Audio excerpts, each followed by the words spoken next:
Engineer Shakir Ali साहब ने Riyadh से सवाल किया है ये।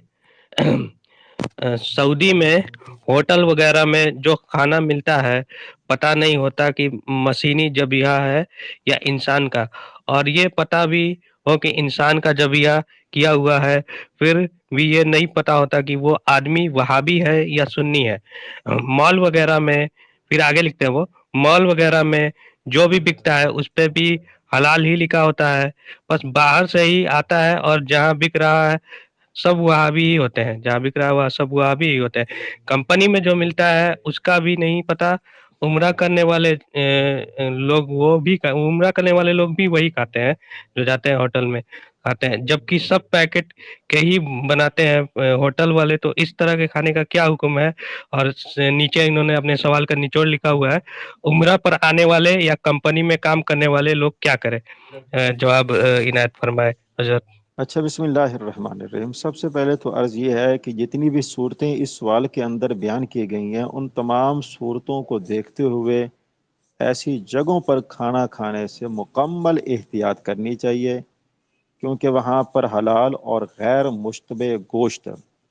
वो ज़री सी बात है, ना तो उनके हलाल के हवाले से हमें कोई एतमाद है। वो बिल्कुल सारी की सारी चीज़ें जो हैं वो पता नहीं क्या कर रहे हैं। उनका ज़बिया जो है वो आया कि उन्होंने सही तरीके से किया भी है कि नहीं किया, उनका ज़बिया जो है वो करने वाला मुसलमान भी है या गैर मुस्लिम भी है, या जिस तरह के आपने जिन जिन लोगों का नाम लिया है। तो ज़री सी बात है, इन तमाम सूरतों में जो आदमी वहाँ पे मुकीम है या वैसे गया है बतौर सफ़र या उम्रा के इरादे से गया है, तो उसको चाहिए कि कोई और सूरत जो है वो इख्तियार करे। मिसाल के तौर पर बाज़ार से और चीज़ें भी तो दस्तयाब हो जाती हैं, ज़रूरी नहीं है कि मतलब होटल से खाना खाए। तो बेहतर तरीका कार यह है कि घर के अंदर जो है वो, या जहाँ पे वो रहते हैं, अगर को कंपनी की सूरत में गए हैं तो वहाँ पर साथ मिलकर जो है वो खाने का इंतज़ाम जो है वो कर सकते हैं, तो ये उनके लिए ज़्यादा बेहतर है, बजाय इसके कि ऐसी जगहों पर खाना खाया जाए कि जिन जगहों के बारे में ये भी पता नहीं है कि आया कि ये जो चीज़ें हमें मुहैया कर रहे हैं कि ये हलाल भी हैं या हराम है। ज़ाहिर सी बात है, वहाँ पर तो जिस तरह के आपने बताया है, तो वहाँ पर तो ये सारे का सारा सिस्टम जो है वो हराम चीज़ों पर मुश्तमिल है। महज पैकेट के ऊपर लिख देने से वो चीज़ जो है वो हलाल तो नहीं हो जाती। तो इसलिए जहाँ तक हो सके अपने आप को इन चीज़ों से बचाया जाए। लेकिन अगर कोई ऐसी सूरत ना निकलती हो, तो फिर जो है वो दीन जो है वो इस बात की इजाज़त देता है कि मजबूरी की बिना पर और ज़रूरत की बिना पर शरीयत जो है वो आपको इस बात का हुक्म देती है कि आप अपनी जान बचाने के लिए हालत इज़्तिरारी उसको इख्तियार करते हुए आप इन चीज़ों का सहारा ले सकते हैं, और बकिया मामलात जो हैं वो रब्बुल आलमीन की ज़ात पाक के ऊपर छोड़ दीजिए। अल्लाह रब्बुल आलमीन जो है वो बंदों के गुनाहों का माफ़ फरमाने वाला है। बार दीगर ये वाली बात अर्ज़ कर दूँ, क्योंकि वहाँ पर खाना पकाने वाले जो हैं वो भी गैर मुस्लिम होते हैं,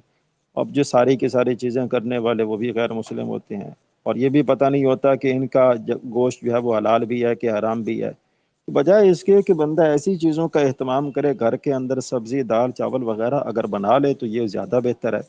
और यहाँ पर एक और चीज़ भी मैं अर्ज़ कर दूँ, गोश्त से हटकर या दीगर चीज़ों से हटकर, वहाँ पर इस बात का भी पता नहीं होता कि इनमें से हराम चीज़ कौन सी है और नापाक चीज़ कौन सी है। तो जब बहुत सारे मफासिद जो हैं वो उन होटलों के अंदर शामिल हैं, पकाने वाले गैर मुस्लिम, उनकी नापाकी वगैरह भी वो भी उसी के अंदर शामिल हो रही है, उसके अंदर जो चीज़ें मिक्स की जा रही हैं उनके बारे में भी कोई कंफर्मेशन नहीं है, कोई मालूमात नहीं है, और जो वो गोश्त वगैरह या और चीज़ें जो वो उसके अंदर शामिल कर रहे हैं उनके हवाले से भी हमारे यहाँ कोई मालूमात नहीं है। तो ये सारी की सारी चीज़ें जो हैं ये बंदे को इस बात पर मजबूर करते हैं कि बंदे को उस खाने से अपने आप को बचाना चाहिए।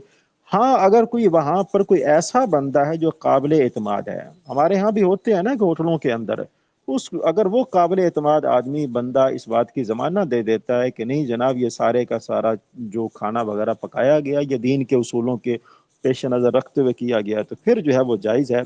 लेकिन ज़्यादातर देखा यही गया है कि ये वाले जो लोग हैं ना, ये वाले जो बदफितरत लोग हैं, जो बदअकीदा लोग हैं, इनकी वहाँ पे इजारादारी है और उनकी सरपरस्ती में ये सारी की सारी चीज़ें बनती हैं। लिहाजा बंदे को चाहिए कि अपने आप को इन चीज़ों से बचा कर रखे, और जिन चीज़ों पर उसका ज़न्ने गालिब हो कि ये चीज़ें हलाल हैं उन्हीं को इख्तियार करना चाहिए, और हराम चीज़ों से अपने आप को बचा कर रखना चाहिए। رب العالمین کی جناب میں دعا ہے کہ وہ ہمیں حلال کو اختیار کرنے کی توفیق عطا فرمائے اور حرام سے محفوظ رہنے کی توفیق عطا فرمائے۔ واللہ ورسولہ عالم بالصواب۔